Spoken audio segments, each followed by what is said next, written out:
Okay, great. Well, first of all, I wanted to really say that I'm very excited for the AfD, and I think you're really the best hope for Germany.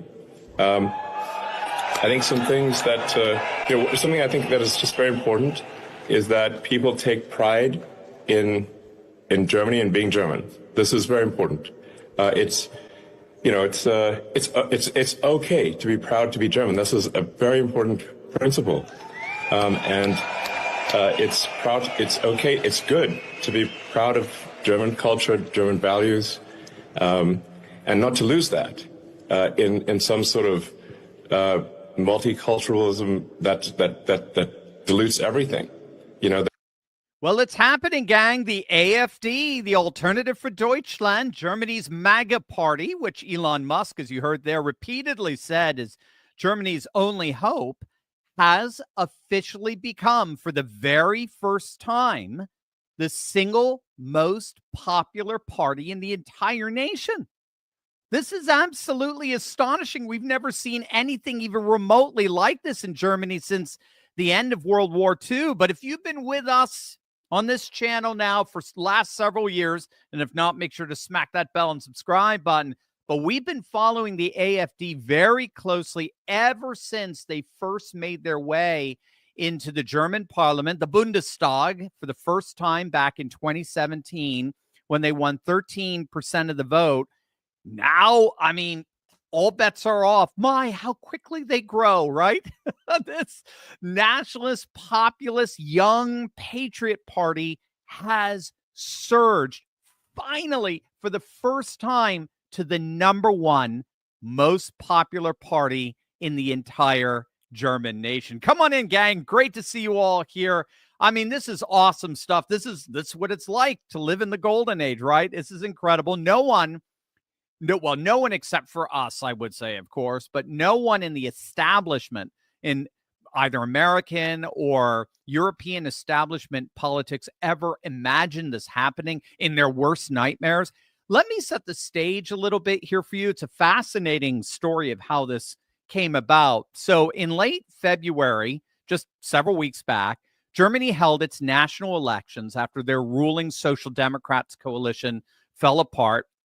Now, everyone did expect an increase in votes for the AfD party, the Alternative for Deutschland, and they got it. Out of the 630 seats in the German parliament, the AfD won 152 seats. That's about 21% of the vote. It was the highest the AfD party had ever seen. They doubled their votes since their last national election back in 2021, and they came in second. They were the second most popular party in the nation, and you can actually see sort of the dramatic increase in their vote share by comparing these two electoral maps. So on the left, as you can see there, that's from their election back in 2021.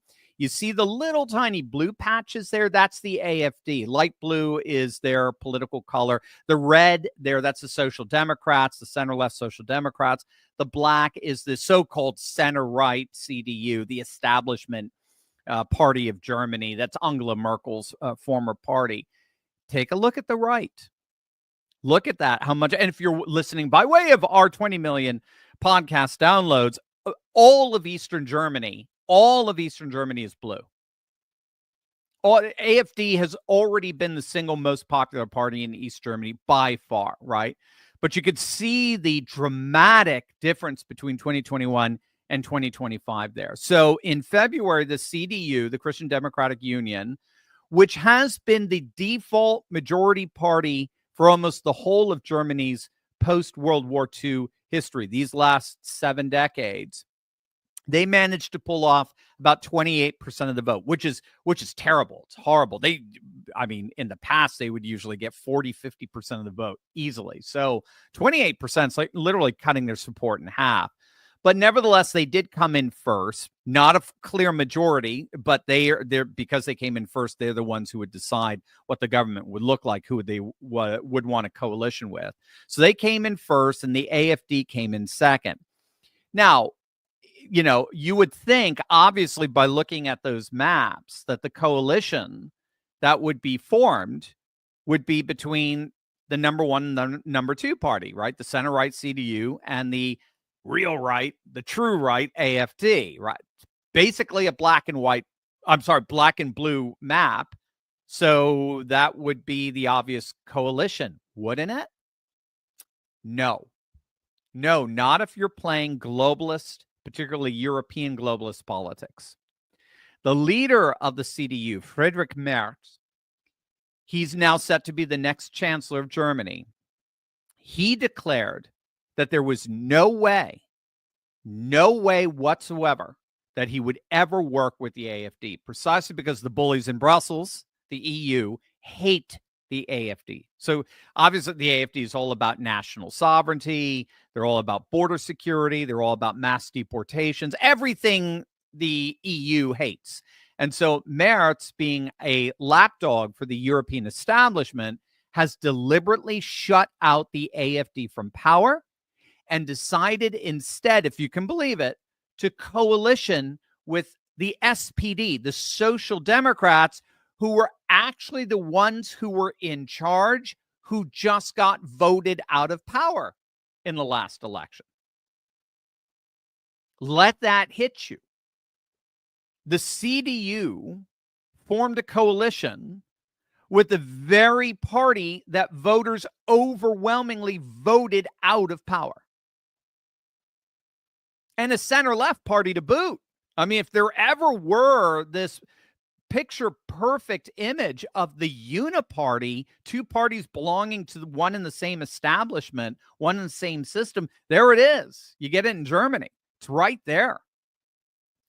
This is all part now of what's technically called their firewall, which is a deliberate attempt by all the political parties in Germany, including the wokest of woke far-left parties. Again, in European politics, and just really post-World War II politics in Germany, you're allowed to be as left-wing as you want to be.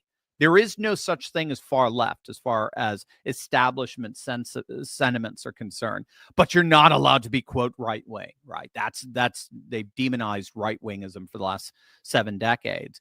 So Germany has put together all of their parties, including the most far-left parties, to deliberately box out the AfD from ever even coming close to assuming power, which they effectively did over these last several weeks. They completely disenfranchised the whole of East Germany. Eastern Germans voted overwhelmingly for the AfD. They in turn formed their uniparty coalition in Berlin, and the whole of the establishment more or less just breathed a sigh of relief. Many thought the threat of the AfD would die down, that Eastern Germans would just basically, suck it up and who cares? Nobody cares about you anyway. We basically hollowed out all your industrial power. So, and then lo and behold, just 2 months after that election, lo and behold, the latest polls have just come out, and the AfD, to the horror of both the German political establishment and the bullies in Brussels, the AfD has now officially surpassed the CDU as the number one most popular party in the nation. According to Forza polling, the AfD is clocking in now at 26% support, while the CDU has fallen to just 24%. And it's not just Forza. Ipsos also has their latest polling. And what do you know? The AfD is coming in first with an almost identical 25%. Again, with the CDU at 24%. Now, you have to understand how absolutely unprecedented this is. We have not seen anything like this in German politics for over 70 years. 70 years. A third party breaking through and surpassing Germany's most successful post-war political party. And not just any third party, a MAGA party. I don't know how we would say it. MUDGA, Make Deutschland Great Again, right? A Make Germany Great Again party that has the full support of the likes of Trump and Elon Musk and J.D. Vance. In fact, when J.D. was out in Munich this past Valentine's Day in February, when he gave that fiery speech that excoriated European leaders for crushing free speech and canceling elections, he met with Alice Weidel, the leader of the AfD, and he completely snubbed the outgoing chancellor, Olaf Scholz, who's just, I would call him a clown, but that's an insult to clowns. So JD snubbed the chancellor in favor of meeting with what he and Trump believed to be the future of Germany, and that's the AfD. Now we're seeing that come to fruition in terms of the opinion polls for the first time ever. And this surge is happening precisely because many former CDU voters are defecting over to the AfD, with now about 8 to 10% of Germans who voted for CDU saying that they will be voting for AfD from now on. So why is that? Why this defection? Well, again, as it turns out, the establishment just ends up destroying itself. The establishment is its own worst enemy. So Mertz's popularity, he hasn't even assumed office yet, but Friedrich Merz is already just absolutely imploding in popularity. So he's the leader of the CDU. He campaigned on a more conservative version and correction from Angela Merkel. In fact, in many ways, he sounded a lot like the AfD. He promised what he called a migration crackdown on his first day as chancellor. He repeatedly pledged to secure the German border, and he called for permanent border controls and a crackdown on illegal migration, including a de facto entry ban for those without valid documents. So he basically stole the AfD migration and border security platform. But literally the day after his win, just hours after the election, he came out and more or less renounced all those promises. You see, I mean, this is the problem when you coalition with open border social democrats and leftists. We're already getting reports that CDU negotiators are expected to completely dilute plans to reject large numbers of asylum seekers at the border, possibly compromising with the Social Democrats to only return asylum seekers with the consent of neighboring countries. So they're not going to be getting rid of anybody. So many Germans, I think, rightly believe that Merz has completely U-turned from his more conservative nationalist populist campaign pledges, moving too far to the left on these key issues, which means, of course, that Germans, despite having voted out their prior left-wing government, are recognizing that they're just basically getting more of the same. We're seeing this especially when it comes to the disastrous environmental policies and green policies that have been forced down the throat of Germans. Again, during the campaign, Merz came off as very critical of Germany's past climate policies, with many Germans paying extra taxes for the climate. And he promised to put the economy first before the climate, which many Germans supported. But then what did Merz do? Well, he handed the climate issue and policies over to the very leftist SPD, the Social Democrats, who are the ones who originally pushed these disastrous green policies in the first place. So we're talking, the agenda of climate neutrality by 2045. That's a Social Democrat policy. Reducing greenhouse gas emissions by 65% by 2030 and achieving greenhouse gas neutrality by 2045. That's all still now in place. All of it, of course, at the expense of the German taxpayer. Merz promised as well to rein in government spending and institute tax cuts. And now reports have come out that he's blowing up Germany's strict rules against government debt to open the door for a large amount of deficit spending on defense and infrastructure, something that obviously sits very uneasily with the fiscally hawkish views of many conservative voters who are already concerned over Germany's growing debt and the loss of their industrial base. And then Merz had the goal to blame it all on Trump. I kid you not. He's been blamed. He went full Pierre Poilievre. He's blaming it all on Trump. He's blaming Trump for the increase in spending on defense and infrastructure, claiming it's because Trump is so hostile to Europe right now. We have to do it ourselves. He said that Trump constituted a crisis that required immediate and dramatic action. The joke here is nobody in Germany is buying this. So a recent survey found that 63% of German voters said that they saw that rhetoric as nothing more than a pathetic excuse just for these politicians to spend more money. So they're not buying it.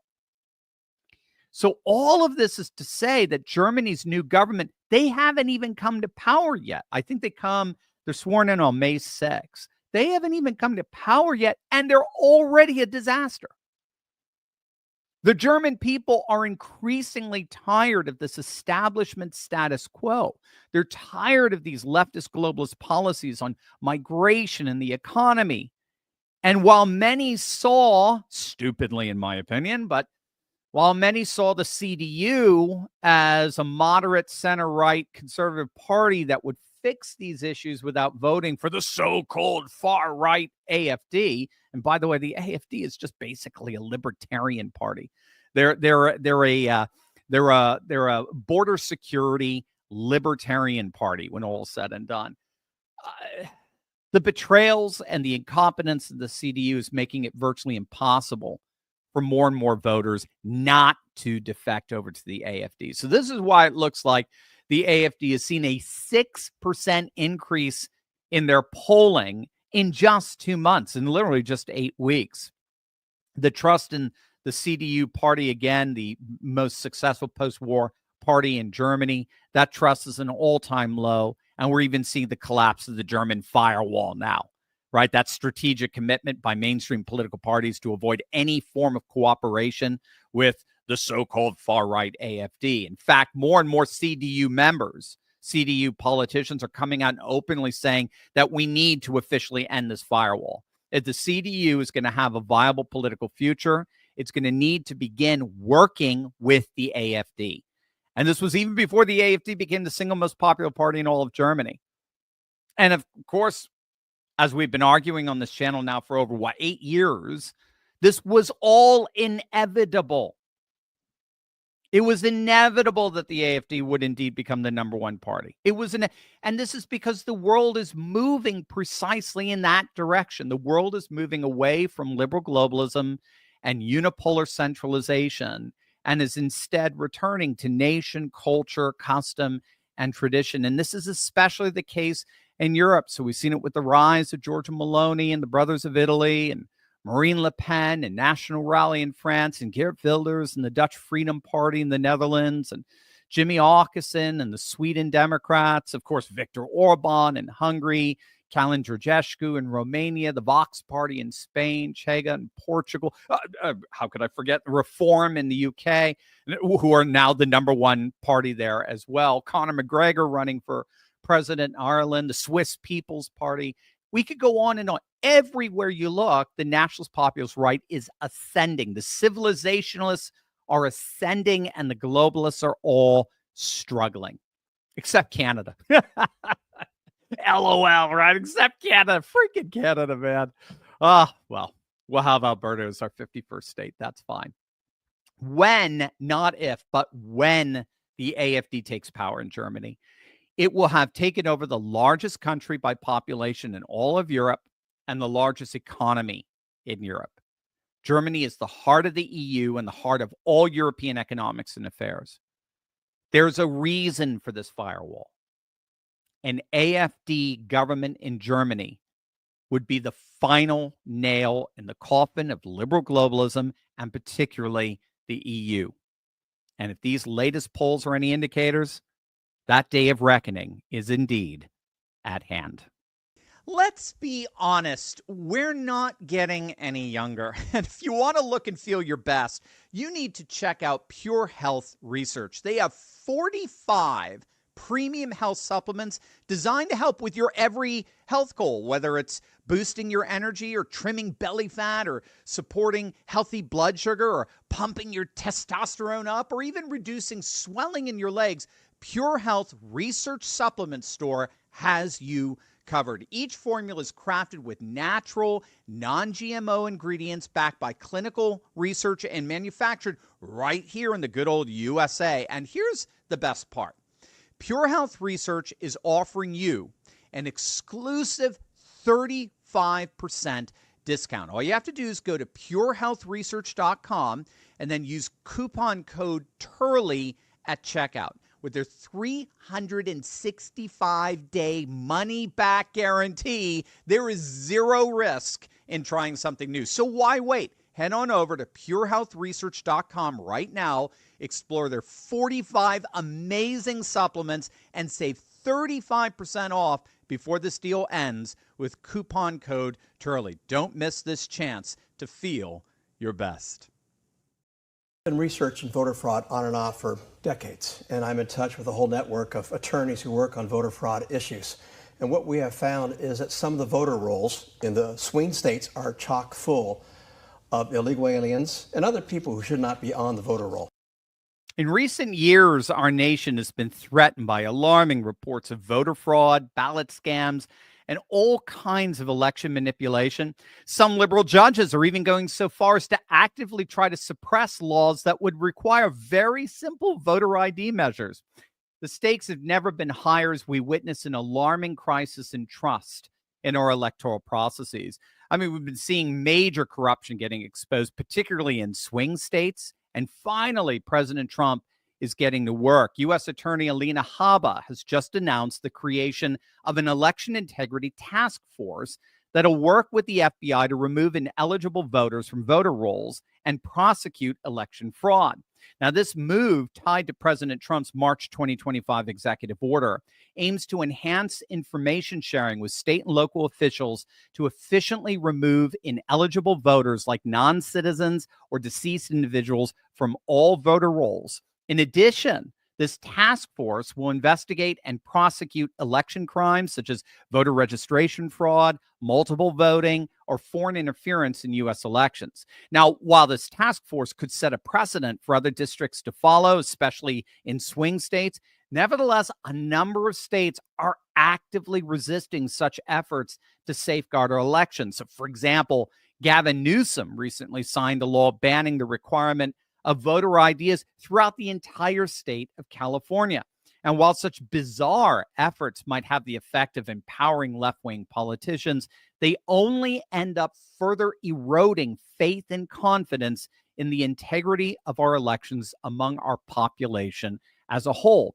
But our guest today says there is hope on the horizon. Seth Keshel is back with us. Seth has been working tirelessly to expose electoral injustices and equip citizens with knowledge to fight back, ensuring a brighter future for our electoral system. Click the link below to check out and subscribe to Seth's awesome Substack, of which I am a subscriber, where you're going to learn all about this vital issue. Seth, welcome back. Great to see you again. Good to see you too, Dr. Steve. I enjoy seeing you keep up with everything, especially talking about foreign politics. That's the mark of some true sophistication. Oh, thanks, man. Oh, thank you. Well, I love your stuff. I followed you especially with the Wisconsin special election there with the Supreme Court justice, and you called that as well. You were very sober minded with that, saying, guys, yeah, it looks great what we're trying to do and put together, but you were very skeptical that we were going to be able to win that. Again, well, I'm going to call it like it is, Steve. You know, yep. and one of the problems is that elections are not about vote getting anymore; they're about ballot collecting. So yes. Brad Schimmel's ballot total was the highest ever until in the same election he was overcome by Crawford's total of more than 1.3 million ballots. She had almost as many ballots as Hillary Clinton had in a presidential election in 2016. Right. So Schimmel's total dwarfed the previous record set by Janet Protasewicz, who won by 11 points in just 2023, and he got smoked by 10 points. By 10 points, yep. Right. So the Democrats have mastered ballot collecting in the upper Midwest and the industrial Midwest, and there's no two ways about it. Milwaukee County and Dane County had almost presidential vote turnouts in an off-year court race. Yeah. No, absolutely. No, you called it. I was very appreciative of that. I was hopeful, but knew that it was stacked against us. No I wanted to be wrong. Yes. Yes, but you aren't normally. You're not. That's the problem. Well, that's the thing. It's a double-edged sword. Do you want to be right? There's a number of states in 2024 in my presidential picks that I think, if elections were played by the same set of rules as they were even 10 years ago, that would have been Trump states. I think Minnesota is a probable Trump state under the old rules. But in my call, I had it as a Harris state because now my models, if you read my piece yesterday about baseball steroid era and elections now, then you have a totally different set of rules that I'm going to call by. So, I called Trump for Pennsylvania under 3 points, even though I think that the trend lines bear out, and we'll get into this, that Trump should have won Pennsylvania handily. Yeah, by 5+ or something. Without no excuse mail-in balloting, Pennsylvania is a different ballgame. Right. Well, you've been speaking out extensively about electoral irregularities for years now. I mean, what's you have a moniker, they even called you, I think. Yeah, it's your audience might tisk at me, but I know my in-laws watch your show, and their political humor has definitely ramped up. It's called electile dysfunction. So I consider it my mission, and I actually have a challenge coin. I'm gonna try to find it without looking at my bag while I'm on your show. But I've got a challenge coin that has that motto on it: is to end electile dysfunction. So I've described that condition. I have a diagnosis for it. It has 4 key characteristics, and the first one is when you have difficulty maintaining an election, or when your election lasts for longer than 4 days. Now, it can come with a sudden, severe, and noticeable loss of interest in voting, and in the worst cases, like we have here in Arizona, premature inauguration. You're spending way too much time alone. We got to get your wife to intervene here. This is hilarious. Well, she's been waiting on the invite to come on, so you're going to have to break it up. She's the one that would sit there and cross her arms and look at me. But I always remind her that when she's mad, that she's like right here, way down there. Always have to calm her down. That's right. God, that's hilarious. What are some of the most important voting issues that you see that need to be addressed by the Trump administration? We're seeing some executive orders. We're obviously seeing some judicial pushback, but I think that's irrelevant. They don't have no jurisdiction there. But what do you think is some of the most important things he should be addressing? Well, it's simple to me. There's a lot of window dressing that we talk about with elections. There's a lot of people that want to go just rip machines out and think that everything's going to run well. Just get rid of mail-in ballots, everything's going to go well. But the reality is the underpinning factor of all electile dysfunction is the corruption of the voter roll. So previously, you had to commit voter registration fraud to muddy up the voter roll or rely on a Secretary of State or elections officials that don't clean out the voter roll. And then, of course, somebody has to have access to the bad registrations to know which ones to pair up with a mail ballot request. But in order to get around voter registration fraud, which they identified in Michigan in 2020 in Muskegon County, there's a number of examples of this. And the Michigan State Police sat on it at the order of Governor Whitmer, of course, who's one of the worst people alive. Yeah. But Michigan had voter registration fraud. Well, what's the best way to get around voter registration fraud is to go for automatic voter registration and blow up the voter rolls organically every time somebody uses government services. But once the voter rolls are sufficiently inflated to where you can call it a credit line for extra ballots, not votes, ballots, then you can go through, and the more mail-in balloting you can greenlight, the dream is to get what's called universal mail-in voting. And that's where the state sends out ballots to everything on the roll. I say everything instead of everyone because not every registration is representative of a real person that should be voting.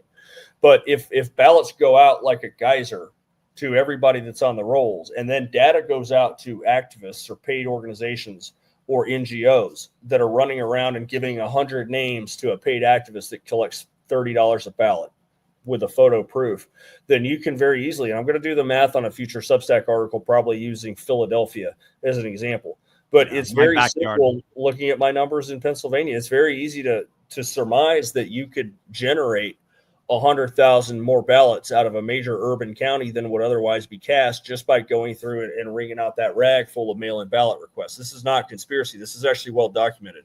In fact, the FBI under Joe Biden investigated election fraud, but it was in local Democrat primary races in Connecticut and New Jersey.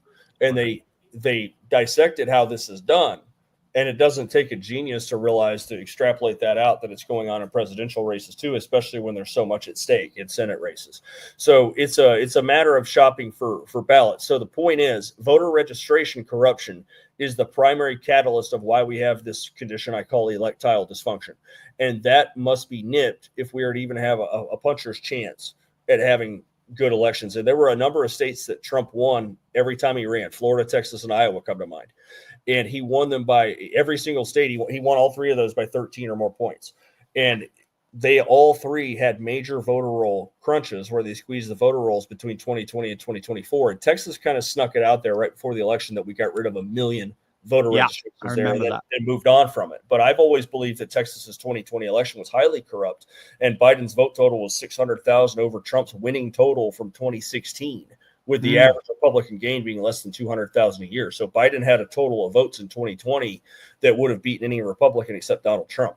Right. So there was a lot going on in 2020 in the periphery that people don't look for. Yeah. And I remember in your reading your analysis, which is, again, brilliant. And I encourage everybody to click on the link below and subscribe to Seth's Substack. It's phenomenal. But if I recall, I think you were most worried of all the swing states. You were most worried about Michigan, if I recall correct, because of precisely these problems. Am I correct on that? Do I remember correctly? Michigan and Georgia were the two states that, even though I knew that they belonged to Trump, that I was curious if they were the ones that were most likely to fall off due to corruption. Right. And the reason I picked Michigan in that category is simple. It's math. So look, only 77% of any state population is over the age of 18. Right. And therefore eligible to vote. So only 77% of a state's population should even be old enough to vote. Right. And then when you deduct people that aren't eligible to vote for a variety of reasons, then you're going to have a number below 75%, probably closer to 70% of any population is going to be even eligible to vote. Michigan had 83% of its total population registered to vote in the 2024 election, which when you run the 6% overage of just the 77%, you're looking at 500,000 or more. So you could make the case that Michigan shouldn't have even been allowed to submit electors to the Electoral College in such a condition. So Michigan was one that, and obviously looking at what they did in the 2018, 2020, and 2022 cycles with the election cheating, and the known problems with corruption rings and voter registration fraud rings, and now the automatic voter registration, that was one to me that if one of them is going to get off the hook and get ripped, it's going to be Michigan. Now, I don't think it got ripped for a number of reasons. Number one, I don't think Josh Shapiro or Gretchen Whitmer had any interest in Harris winning either of their states. I agree. Because she's a West Coast crazy liberal Democrat where they're going to both run in 2028. Whitmer's a guarantee, and so is Shapiro. And their calling card is going to be, I'm the only one here that can win Pennsylvania.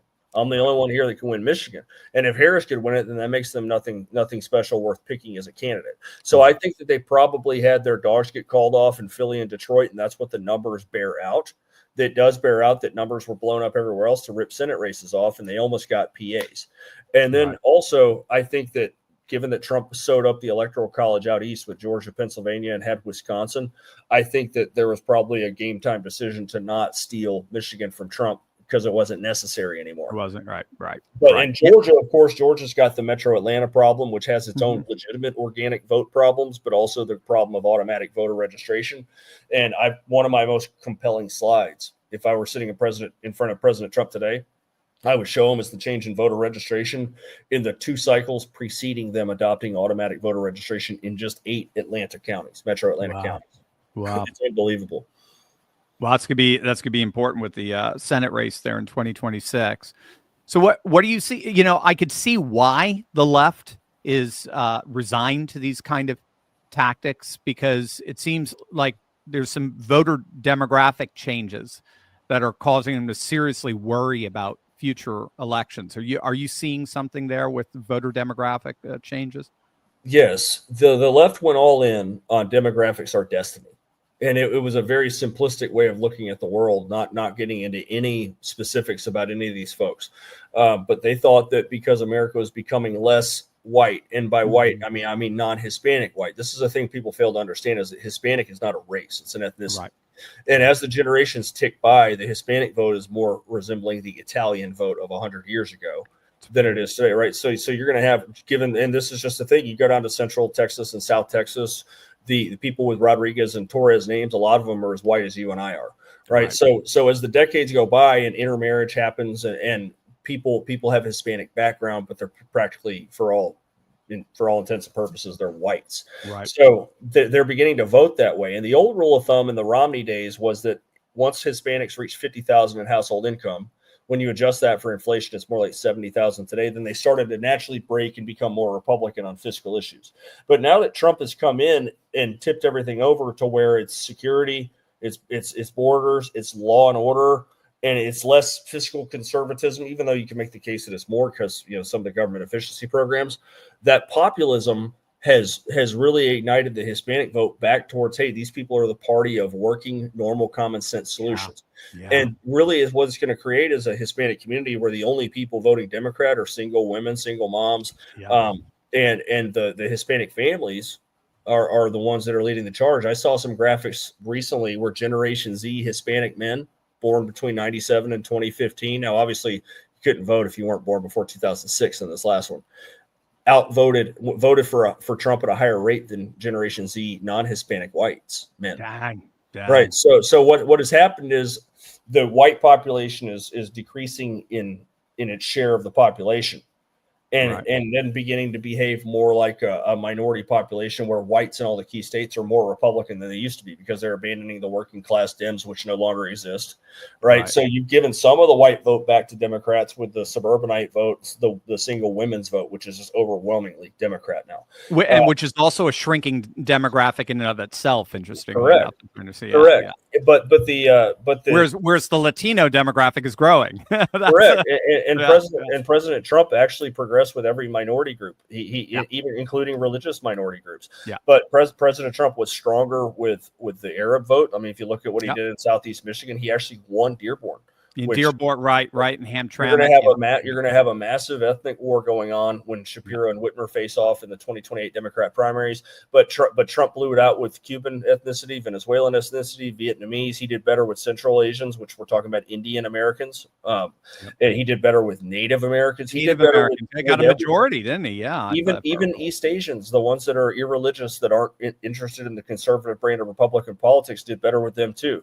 So as the nation is taking shape into what it's going to physically look like, then you're not possibly, the Democrats could have never expected to command such large margins permanently with the political change. So just like you talk about when you talk about European politics and the collusion of parties to keep the populist parties out, you know, France was another great example where Macron's party colluded against Le Pen's party to throw the majority.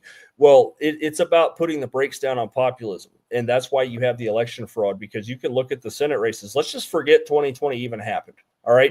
That's a big one where it's so bad that I don't know just how deep the down ballot impact was. But Adam Laxalt should have won Nevada Senate in 2022. And you should have had Mike Rogers in Michigan, Eric Hovde in Wisconsin, Sam Brown in Nevada, and quite possibly Kerry Lake in Arizona in 2024. You'd be looking at 57 or 58 Republican Senate seats before we even consider the impacts of 2020 if you were to unravel all that mess. So can you imagine President Trump in there being able to nominate anybody he wants for any office in the Senate? And now you look at the census corruption that I pointed out in the House, you're looking at the GOP short about 16 net electoral votes and about 15 House seats, depending on where the House seats would have been pulled out of. So the corruption is way bigger than one single point of contact. But the demographics thing has flopped. The only demographics that are non-white that are going to help Dems is how many desperately poor foreigners that can't be assimilated can they bring into the United States. Those are the ones. Those are the ones that they've got all their hopes on. Right. Yeah. Brilliant. Again, gang, click on the link below to subscribe to Seth's Substack. You get this kind of analysis every single week. A lot of our audience know you've been here with us several times. They know that you're keen on identifying statistical anomalies in election results, like unexpected vote patterns. Can you explain key patterns that you found and how you differentiate them from normal voting behavior? Absolutely. Every state has presidential voting cycles that are identifiable by the trend in which they exist. All right, so presidential politics are very predictable. Now, when I talk about local races or House races, they're not as predictable because remember, all politics is local. The ones that take on a bold pattern where you can predict it decades on end, presidential races. That's where you're going to get the most partisan turnout. That's where you're going to find the most correlation to what I look for. I don't care about polling. I might look at polling just like a map check. But as far as when I want to forecast races, the best indicator of future performance is the past. And voter registration by party is what I go to. That is by far the most accurate indicator, and you can look at all my accuracy metrics from 2024. So for a good example, you can look at Pennsylvania. Pennsylvania is one of my favorite states to look at this with. Right now, they have a 2% registration advantage for Democrats, just 2%. When Trump won the state in 2016, it was at 10.5%. Yeah, incredible. And then it advanced another 3%, which was a 21-1 net new Republican registration rate going into 2020. And somehow Trump lost the state, with Obama record being beaten by both candidates, including a guy that didn't campaign, Joe Biden, right? And then it was much more Republican in 24 than it was in 20. But when you look at comparable states, look at Ohio. Ohio and Pennsylvania are political cousins. Ohio is somewhat to the right of Pennsylvania because it doesn't have as much urban dominance as you have from, say, Philadelphia and Pittsburgh, and slightly more conservative hinterlands, which is beginning to change. But Kamala Harris had fewer votes in 2024 than John Kerry had in 2004 in Ohio. 20 years later, she had fewer votes, even though the state has a modest population gain. Well, Pennsylvania is about the same, with a very modest population gain, which has been dulled by people leaving for red states and lower birth rates. But you have Kamala Harris, who was 500,000 votes ahead of where John Kerry was, despite the massive coalition shift. So when people from one party begin voting in mass for the other party, absent massive population growth from a state like California, or massive immigration, or massive childbirth, you're not going to be able to replace those votes, which is why you see in Ohio that Harris is below John Kerry from 20 years ago, but she's dwarfed Kerry's totals in Pennsylvania, is because they figured out how to corrupt the electoral process. They've corrupted voter registration there. They already had bad voter registration anyway, where I've seen rolls in Pennsylvania with people born in the 1800s that are still on the rolls in 2020. And then you have 2019 Act 77, which allowed for no excuse mail-in balloting in Pennsylvania. That came in 2019. And that is why the trail disappears in 2016, where you could forecast vote totals for both parties based on where one known point comes in, like Trump's vote totals. So when I mapped this out, this was my article yesterday comparing, I took Mark McGwire, who's an admitted steroid user, who was one of my favorites growing up, one of the best home run hitters of all time, steroids or not. And McGwire averaged 36 home runs a year from 1987 to 1992. And he had a peak of 49. He hit 42 one year, but he was good for mid-30s home run total. So he missed a couple years of injuries in 93 and 94. So if you'd asked me to pick his home run output in 95, I'd have looked at the past and I'd have said 35, maybe if he stays healthy, 40. And I would base that largely on where his age is.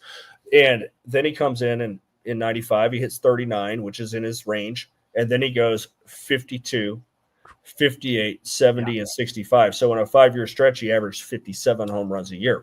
So this has fundamentally changed my math in how many home runs I would expect. So if I look at the Democrat decline from 08 to 12 to 16 in Pennsylvania, I notice that they lose an average of 175,000 votes a year, which, given Trump's record vote gain in 2020 in Pennsylvania, which was bested by Joe Biden having a bigger gain in the same election, it looks to me like the Democrats have given themselves the ability to produce 600,000 to 800,000 more ballots in Pennsylvania than all known indicators and trend lines would otherwise suggest. Wow. Which makes Pennsylvania a dead toss-up state rather than an Ohio-style blowout.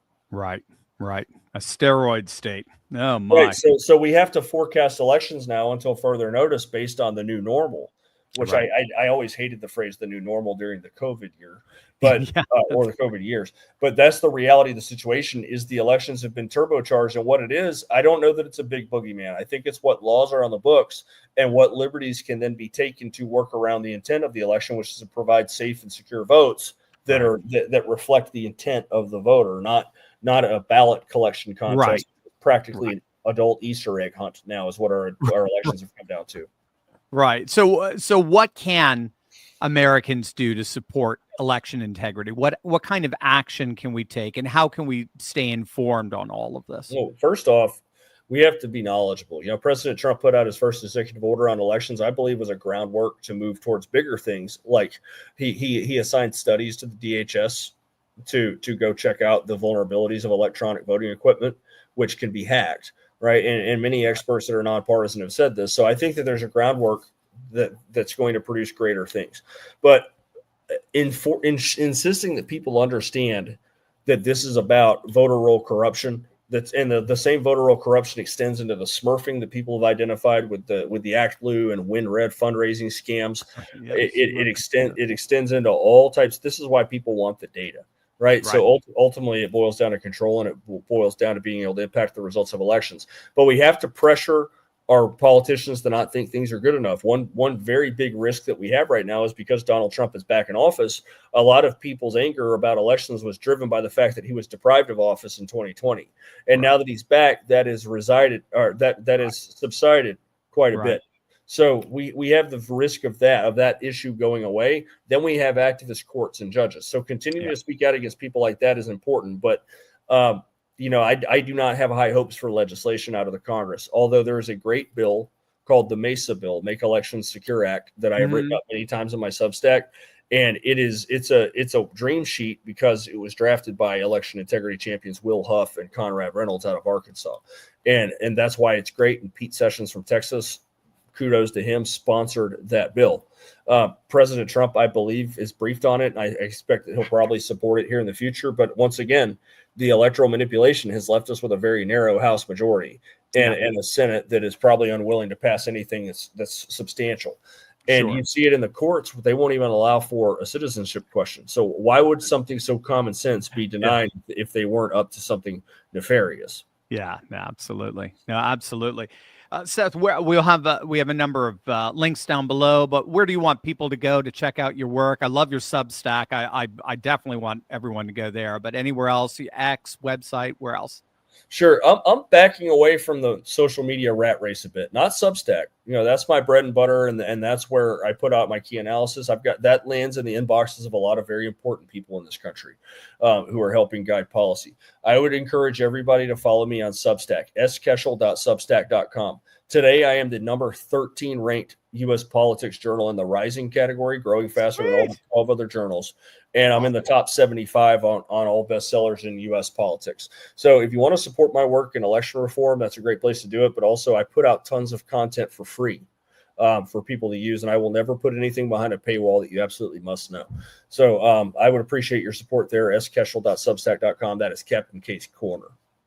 Absolutely. And gang, I've joined and I support Seth, and I encourage all of you to do that right now. You're going to love it. You will not be disappointed. This is amazing analysis, election analysis, polling analysis. Well, more. Yeah, you don't do so much polling. I love the way you look at voter registration and then compare voter registration to actual past elections. So you go to hard data in both, and then you find these patterns.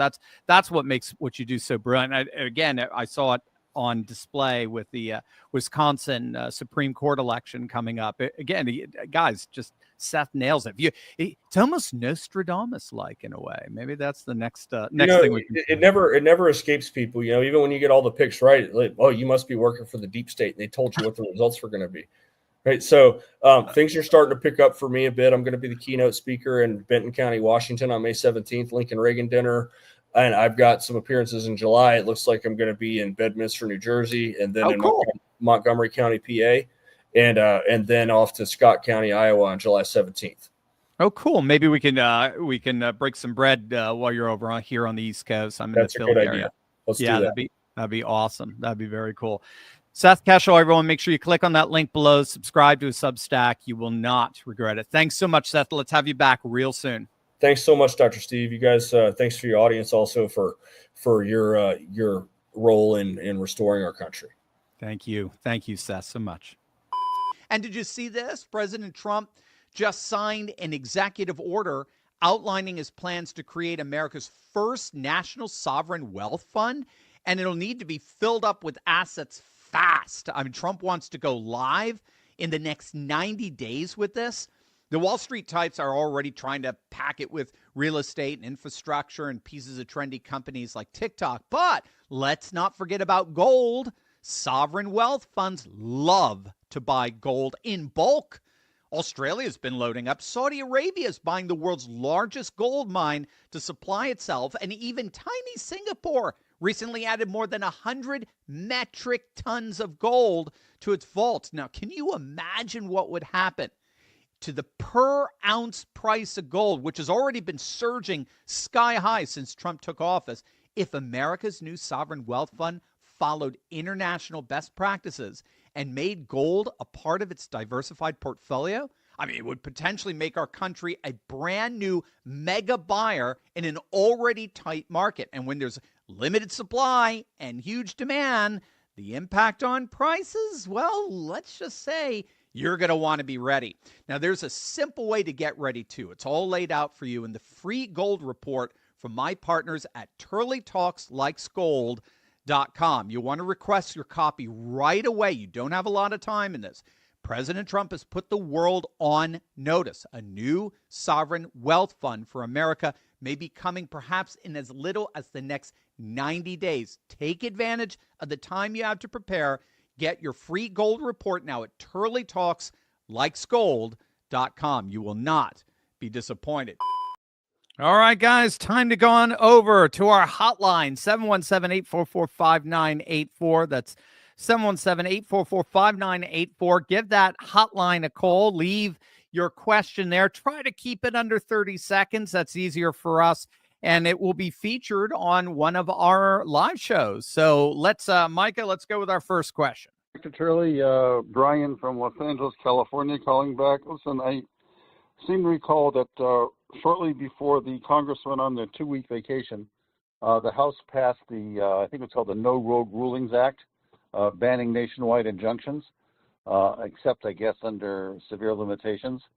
When are they going to be addressing that in the Senate? This needs to be done yesterday. So let me know if you know anything. Thank you. Bye. Yeah, awesome question, Brian. Absolutely. Yeah, unfortunately, so you're absolutely right. So there's the No Rogue Rulings Act. It's one of the ways that Congress can rein in these federal judges. The federal judicial system is the creation of Congress, and it's Congress that's ultimately in charge of reining these guys in.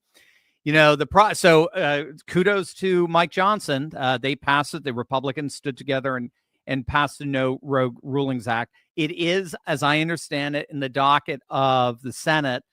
But unless it's tied to an appropriations bill, a CR bill that only needs a simple majority, it's not going to get past the filibuster. This is the problem with a filibuster in the Senate, is that in our hyper-partisanized sentiments right now, we can't get anything done in the Senate outside of, again, these appropriation bills. Any bill that only requires a simple majority, reconciliation bills. So if they put it in a reconciliation bill, they can do it. But I don't think another one's coming up for the next couple of months. It's the latest CR is going to have to run itself out.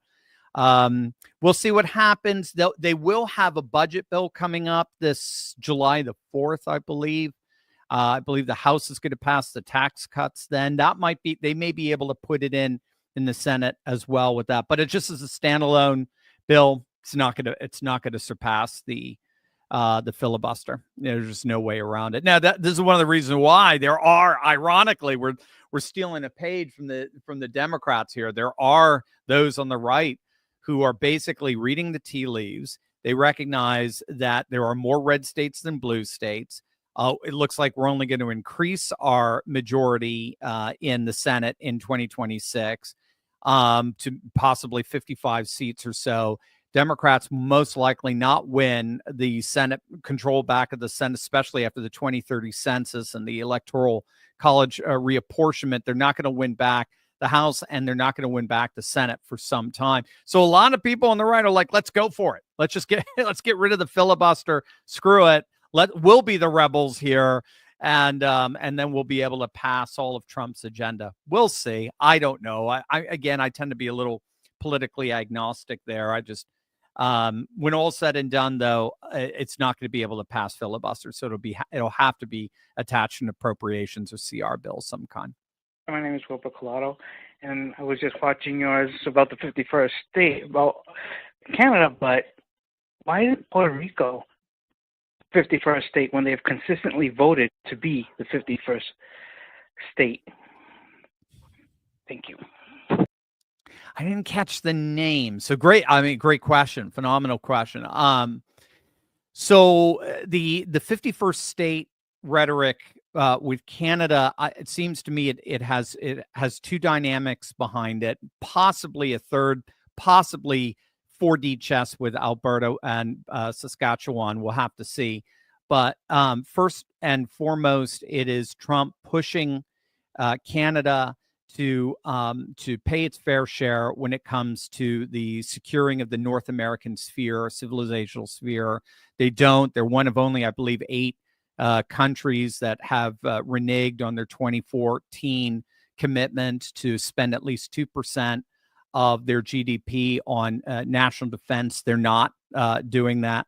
I'm sorry. Mike is giving it. So Wilco, sorry, forgive me, Wilco.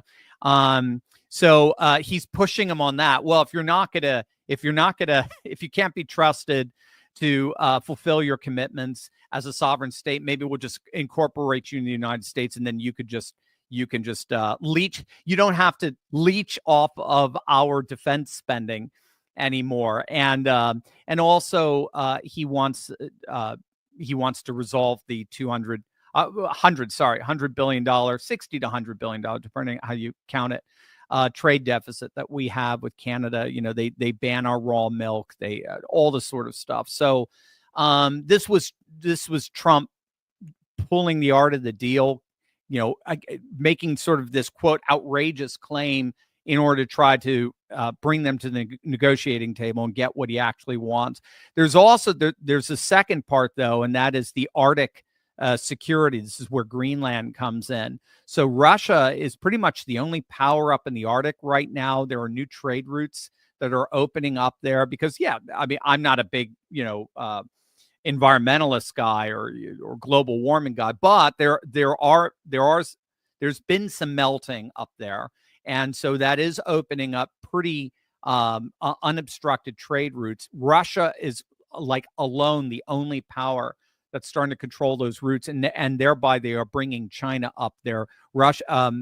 Trump wants American forces, American trade up there as well, and he wants to do that unimpeded. And so that's why he's kind of pushing Canada to create a much closer tied partnership up in the Nordic and the Arctic, and that's where Greenland comes in and so forth. And then a third reason for the 51st state too is create an inordinate amount of nationalism, but in Canadian form, which is always going to be leftism.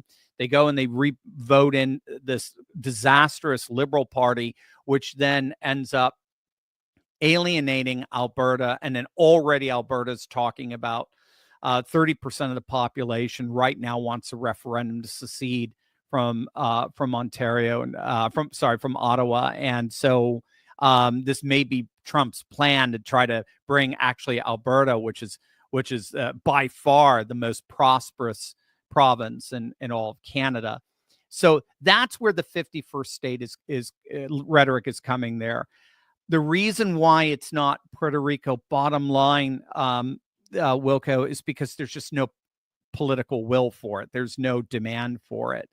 The only people who want Puerto Rico to become the 51st state are hardcore Democrats, because they believe it's going to give them two more senators and electoral votes that they need to win, because they see Puerto Rico as very much like what Seth was talking about, because of their ethnicity. They see them as voting overwhelmingly Democrat. Again, that could backfire on them, as we're finding Latinos are overwhelmingly moving to the right now. But that's the reason. There's just no Trump doesn't care about it in terms of 51st state, and there's no real political move to make it so. So it's just, again, politics is about power, so it's not going anywhere. Dr. Steve, my name is Hermes Hermelindo Lopez Jr. I'm calling from the unfortunate city of Chicago, Illinois. I spell it Sitcago. My question is, I just saw a video that you live streamed yesterday concerning the arrest of the judges because they were harboring and aiding illegal immigrants to Nicaragua. Because about the former judge in New Mexico that had a Tren de Aragua member harboring him, and another judge in Milwaukee, I believe, Wisconsin, for helping out another legal immigrant. Now that President Trump has declared Tren de Aragua foreign terrorists, the judges in New Mexico or anyone that harbors a member of the Tren de Aragua, can they be charged for treason? Because I know treason is helping or aiding the enemy of the United States. Can they be charged with treason? Just curious. And thanks, and you're doing a great job. Take care. God bless. God bless you, Hermie. Thank you for that. Yeah, absolutely. Yes, as I understand it, yes, of course. Anybody could be charged for treason. Sure, federal judges can be charged for treason. It would require impeachment and conviction by Congress, as I understand it. And you're right. Treason is defined by the Constitution, Article 3, Section 3, is either levying war against the United States or adhering to our enemies, giving them aid and comfort. So, and you defined it. You're defining your terms quite rightly. It would be, as I understand it, historically, it would be quite the feat to do so. We have impeached judges in the past, but not, I believe, not because of treason. So we've got Judge Samuel B. Kent. He was impeached. Judge G. Thomas Porteous Jr., but these are on charges unrelated. As I understand, it's corruption, not so much treason. So yes, theoretically that can happen. Whether it will happen or not is another story. Again, politics is about power. It's not about necessarily everything working out rightly. It's about how things work out feasibly. And so we'll have to see. We'll have to keep an eye on what Tom Homan and Homeland Security and Kristi Noem and so forth, and the FBI decide to do with this guy. Of course, the Justice Department decide what to do with these two rogue justices. It definitely sent a message. We said that right away. That's what we said on Friday morning. This was not a coincidence that they were arresting judges. That was not a coincidence. And then later I find out CNN and MSNBC said, oh, he's sending judges all across the country a message. This was a message. So I'm like, okay, good. At least broken clocks are right twice a day, maybe on my side, right? That kind of thing. So yeah, those were huge. He needed to do that. I hope it's just the beginning, because these rogue justices are not above the law. That's for sure. All right, guys. Well, great. Remember, give us a call, 717-844-5984 for a hotline. You can get your question answered on the show. Just try to keep it under 30 seconds. Listen to me. That's from my job to keep talking for 30 minutes, under 30 seconds. And then we'll feature that question right here on our show, and I'll give you my answer. Love you guys. I'll see you for our Friday live